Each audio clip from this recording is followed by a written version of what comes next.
திருக்குரானின் 4வது அத்தியாயம் சூரா அன்-நிசா 85வது வசனம்.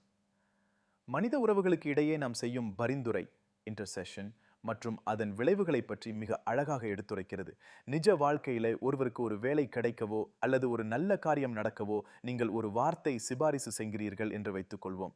அந்த நற்செயல் நடப்பதற்கு உங்கள் பரிந்துரை ஒரு காரணமாக அமையும் போது அந்த நன்மையின் பலனில் உங்களுக்கும் ஒரு பங்கு உண்டு.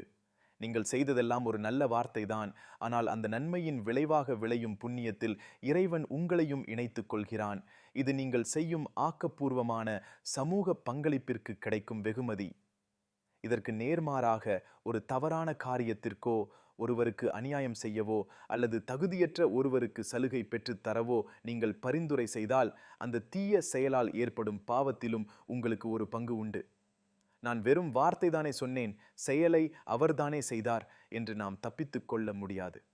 ஒரு தீமை நடப்பதற்கு துணையாக நின்ற அந்த சிபாரிசு உங்களையும் அந்த பாவத்தின் பங்காளியாக ஆக்கிவிடுகிறது.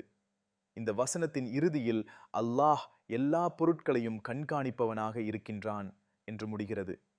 இதன் பொருள் என்னவென்றால், உங்கள் உள்ளத்தில் மறைந்திருக்கும் எண்ணத்தை நீயா அவன் அறிகிறான்.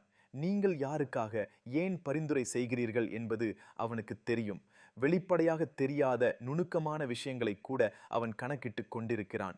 இந்த வசனம் நமக்கு தரும் பாடம், இந்த உலகம் ஒரு சங்கிலி தொடர் போன்றது. நாம் சொல்லும் ஒவ்வொரு சொல்லும் செய்யும் ஒவ்வொரு சிபாரிசும் ஏதோ ஒரு விளைவை ஏற்படுத்துகிறது. உதவி செய்யும் போது அது நேர்மையான வழியில் இருக்கிறதா என்று கவனியுங்கள்.